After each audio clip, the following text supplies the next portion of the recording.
Hello मेरे प्यारे भाई और बहनों, कैसे आप सभी लोग। आई होप आप सभी लोग बढ़िया होगे और आगे भी बढ़िया रहे। तो आज का हमारा टॉपिक है कमेंट्स इन एचटीएमएल। तो हमारे एचटीएमएल के अंदर कमेंट्स कैसे ऐड कर सकते हैं हम। तो सबसे पहले जानते हैं कि कमेंट्स क्या होते हैं। जब भी आप अपने कोड को किसी को अपने टीचर को दो तो वो इजीली से समझ पाए कि कौन सी लाइन पे कौन सा कोड लिखा हुआ होता है, हम उसमें कमेंट्स ऐड कर सकते हैं। इवन जब भी हम कोड लिख रहे हो तो हमें भी कमेंट्स ऐड करने चाहिए कि हमने इस लाइन के ऊपर ये कोड लिखा है। जैसे कि हमने कोई एक नेविगेशन बार का कोड बनाया, तो जब भी हमें फ्यूचर में उसकी एडिटिंग करनी हो, उसमें कुछ ऐड करना हो, तो हम काफ़ी सारे लाइन्स हो के उसमें हम अगर देखने बैठे तो काफ़ी टाइम लग सकता है। तो हमें सिंपली से ऊपर ऐड कमेंट ऐड करने चाहिए कि ये भाई इमेज का कोड है, ये नेविगेशन बार का कोड है। तो इजीली से हम उसे उस कोड को ढूंढ पाए और इजीली से हम उस पर एडिटिंग कर पाए। तो इस तरह से हम हमारे HTML के अंदर कमेंट्स ऐड कर सकते हैं। तो जैसे कि हमें कोई रियल लाइफ में कोई कमेंट पास करता है तो हमें उसे इग्नोर मारना चाहिए। तो वैसे ही हमारा HTML का कंपाइलर उसे इग्नोर मार देता है। जब भी हम हमारे कोड के अंदर कोई कमेंट ऐड करते हैं तो वो हमारे आउटपुट में कंसीडर नहीं होती है, वो हमारा कंपाइलर इग्नोर मार देता है। वो सिर्फ आपके कोड का पार्ट है, पर वो आउटपुट में कंसीडर नहीं होगा। तो हम कमेंट को शॉर्टकट से जब भी आप VS कोड में यूज़ कर रहे हो HTML, तो आप उस पूरे एक टेक्स्ट को सिलेक्ट करके कंट्रोल प्लस फॉरवर्ड स्लैश, यहाँ पे देख सकते हैं, कंट्रोल प्लस फॉरवर्ड स्लैश दबाएंगे तो ये पूरा एक कमेंट आउट हो जाएगा। तो इस तरह से हम हमारे VS कोड में कमेंट को शॉर्टकट से ऐड कर सकते हैं। तो चलिए हमारी VS कोड में जाके देखते हैं और प्रैक्टिकल करके देखते हैं कि हम कैसे कमेंट को ऐड कर सकते हैं हमारे प्रोग्राम के अंदर। तो हम हमारी VS कोड की स्क्रीन के ऊपर आ गए हैं। तो हमारे पास यहाँ पे एक कोड लिखा हुआ है। तो हम सिंपली से यहाँ पे एक कमेंट ऐड करते हैं। तो सबसे पहले हम इधर कोड, हमने यहाँ पे एक लाइन लिखी है, यहाँ पे हमने काफ़ी सारे टैग ऐड किए हैं।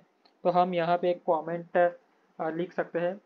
सबसे पहले तो आपको ऐसे ये एक्सप्लेनेशन साइन देना पड़ेगा, मीन्स उद्गार चिन्ह, उसके बाद 2 आइफन, और ये देखिए आपके लिए कमेंट ऐड हो जाएगी।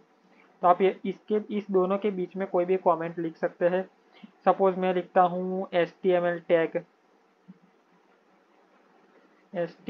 टैग। तो ये लाइन हमारे आउटपुट में कंसीडर नहीं होगी, कंपाइलर इसे इग्नोर मार देगा। तो चलिए हम आउटपुट देखते हैं। तो मैं यहाँ पे एक एक्सटेंशन का यूज़ कर रहा हूँ। आप मेरी सीरीज़ को फॉलो करते हो तो आपको पता होगा कि सर्वर लाइव सर्वर करके एक एक्सटेंशन आता है हमारे VS कोड में। तो आप इसे भी यूज़ कर सकते हैं। या तो फिर आप जहाँ पे आपकी फाइल सेव की हो वहाँ पे राइट क्लिक करके आपकी फाइल में ओपन विथ क्रोम या जो भी ब्राउज़र आप यूज़ करते हो उसमें आप ओपन कर सकते हैं। पर मैं यहाँ पे एक्सटेंशन यूज़ करता हूँ, इसलिए मैं जब भी गो लाइव पर क्लिक करूँगा तो वेब पेज खुल जाएगा। तो हमारा आउटपुट शो हो गया है और हमने यहाँ पे एक कमेंट लिखी थी, वो हमारे आउटपुट में कंसीडर नहीं हुई है। तो जैसा कि आपने देखा, आप इस तरह से हमारे वेब पेज के अंदर, हमारे HTML के अंदर कमेंट को ऐड कर सकते हैं। हम कोई एक कोड को भी कमेंट बना सकते हैं, तो वो भी करके देखते हैं हम। सपोज कि हमें इस कोड की अब ज़रूरत नहीं है, इस लाइन की हमें ज़रूरत नहीं है, तो हम इसे कमेंट बना सकते हैं। तो सबसे पहले इसे पूरा एक सिलेक्ट कर देंगे हम इस कोड को। उसके बाद कंट्रोल प्लस फॉरवर्ड स्लैश, तो आप देख सकते हैं ये कमेंट बन गया है। अब जब भी हम आउटपुट शो करेंगे तो हमारे लिए ये लाइन प्रिंट नहीं होगी, कंपाइलर उसे इग्नोर मार देता है।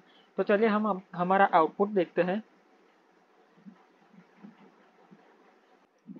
आप देख सकते हैं दोस्तों, हमने जो अभी लाइन ऊपर थी वो अब चली गई है, वो कमेंट आउट हो गई है। तो इस तरह से हमारे HTML में कमेंट्स वर्क करते हैं। इस तरह से आप अपने HTML में कमेंट्स को ऐड कर सकते हैं।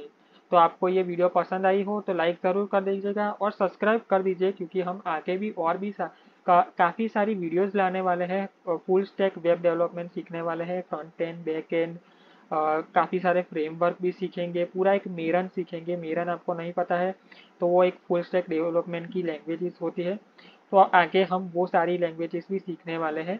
तो थैंक यू दोस्तों, और अपने फ्रेंड के साथ भी शेयर कर दीजिएगा ताकि वो भी हमारे साथ जुड़ सके।